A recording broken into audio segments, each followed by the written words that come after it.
गेहूं संकट को लेकर तुर्की में रूस यूक्रेन के बीच बातचीत। इस्तांबुल में दोनों देशों के डेलीगेशन के बीच वार्ता जारी। तुर्की की मध्यस्थता पर 104 दिन बाद फिर दोनों देश मिले। ब्लैक सी से गेहूं ट्रांसपोर्टेशन पर समझौता संभव। अनाज के लाले पड़ते हैं तो फिर उसके बाद सद्बुद्धि अपने आप आने लगती है, लेकिन यह सद्बुद्धि क्या वाकई लॉन्ग टर्म होगी, कितनी प्रेवलेंट होगी, नहीं होगी, यह समझना बेहद आवश्यक है। या इसी तरीके से बीच बीच में जब किसी को पेट दर्द होगा तो एक तरीके से पेन किलर्स खाए जाते रहेंगे क्रैम्प्स को रोकने के लिए, यह मैं समझना चाहता हूं। ब्रिजेश सर, देखिए, जो आपने बात करी उस पर पहले जाऊंगा, थोड़े पहले क्वाड और नॉमेनक्लेचर के बारे में। ये नॉमेनक्लेचर इस्तेमाल करते हैं लोगों को आसानी से समझने के लिए, और कोई बात नहीं।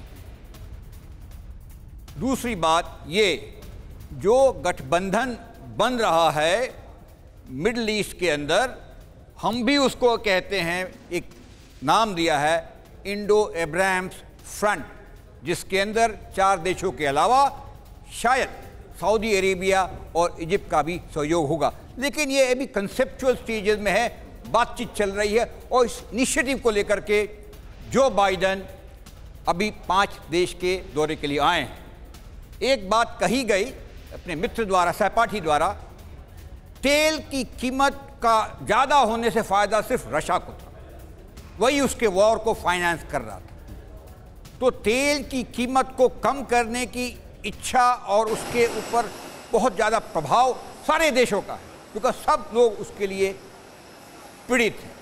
तो ये कहना कि जो फ्रंट हम सोच रहे हैं, वाकई इंडो पैसिफिक जगह में हमने एक तरह से ग्रुपिंग बना ली, मिडल ईस्ट में ग्रुपिंग बनाने की कोशिश कर रहे हैं। ये जगह सेंसिटिव है, पेट्रोलियम का है और अमेरिका की। और इस बीच ये तस्वीरें भी मैं बता दूं सर आपको, यहाँ प्रेसिडेंट जो बाइडन इजराइल पहुंचे हुए हैं, मिडिल ईस्ट टूर पर हैं, और यहाँ पर किन महत्वपूर्ण बातों का उनकी तरफ से जिक्र होता है। अभी जो उन्होंने महत्वपूर्ण बातें कही वो हमने अपने दर्शकों के लिए दोहराई। उन्होंने कहा कि इजराइल के साथ हमारे संबंध और ज़्यादा प्रगाढ़ हुए हैं, और उन्होंने ये भी कहा कि I2U2 मतलब इजराइल, इंडिया, UAE और यूनाइटेड स्टेट्स, ये एक महत्वपूर्ण गठजोड़ है। इस पर एक अहम खबर और आपको बता दूं, इस चर्चा को आगे बढ़ाता हूं। बाइडेन के इजराइल दौरे पर रूस का बड़ा बयान।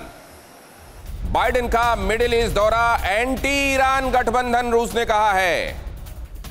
ईरान में रूसी राजदूत का यह बयान, ये एंटी ईरान गठबंधन है। कोई भी मैं ये देखता हूं, आग को भड़काने में कोई कसर नहीं छोड़ता, जिसको जब जहां मौका मिलता है आग और भड़काई जाती है। महेश सर, ये क्योंकि एक डिप्लोमेट की तरफ से आया हुआ बयान है, आप इसको डिकोड कर सकते हैं प्लीज। जी, मैं इसको जो ध्रुवीकरण रूस और अमेरिका के बीच में हो रहा है उसके परिप्रेक्ष्य में देखना चाहूँगा।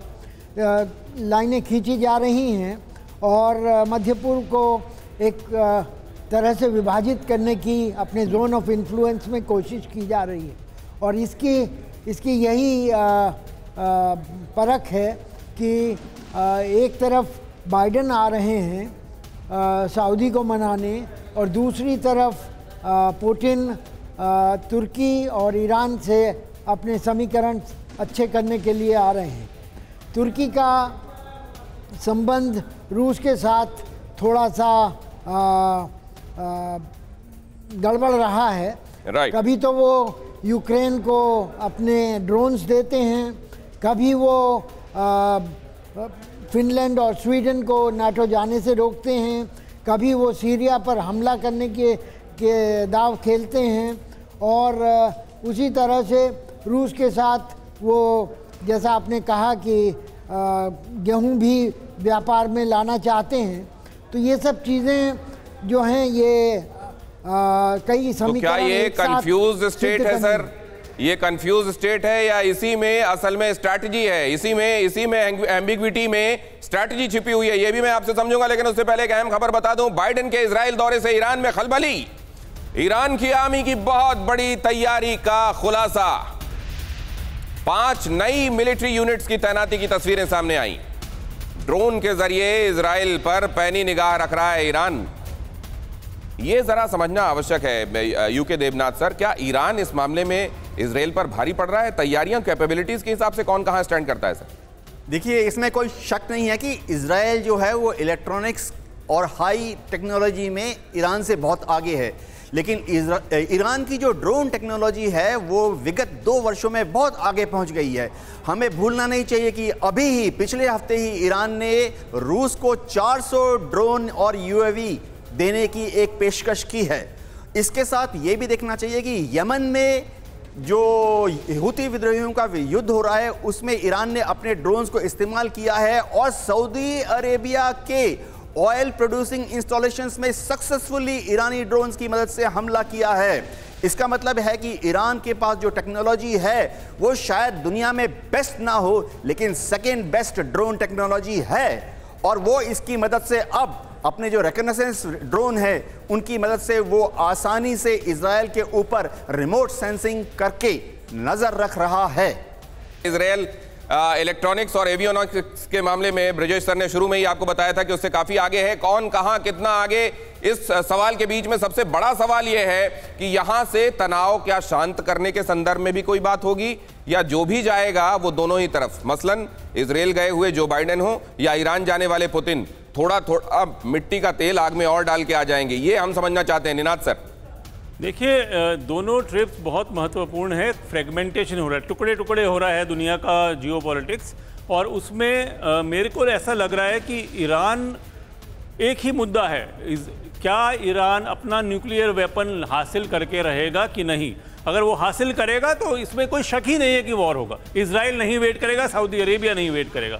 मुद्दा एक ही है, क्या ईरान न्यूक्लियर वेपन लेके आएगा कि नहीं। बाकी सारे मुद्दे पेरिफेरल है। मुद्दा दूसरा, अगर आपने अभी 10 मिनट पहले वायर पे खबर आई है, अमेरिका का कंज्यूमर प्राइस इन्फ्लेशन आज 9.2% चले गया है। इसका मतलब यह है कि अगर सऊदी अरेबिया, और सऊदी अरेबिया के अपने कारण है, सऊदी अरेबिया की इकोनॉमी बड़े सालों से दिक्कत में थी क्योंकि ऑयल प्राइसेस 100 से नीचे थे। सऊदी अरेबिया को अगर इकोनॉमी अच्छी तरह चलानी तो उनको 80 से ऊपर, 110 से ऊपर ऑयल चाहिए। वो अब अमेरिका की इतना सुनता नहीं है जितनी पहले सुनता था। तो बात यह है कि कितना वर्चस्व अमेरिका का प्रेसिडेंट लगा सकेगा, क्योंकि अमेरिकी फौज सऊदी रॉयल फैमिली को बचाती है। सर बहुत जल्दी से कॉम्प्लिकेटेड सिचुएशन है ये।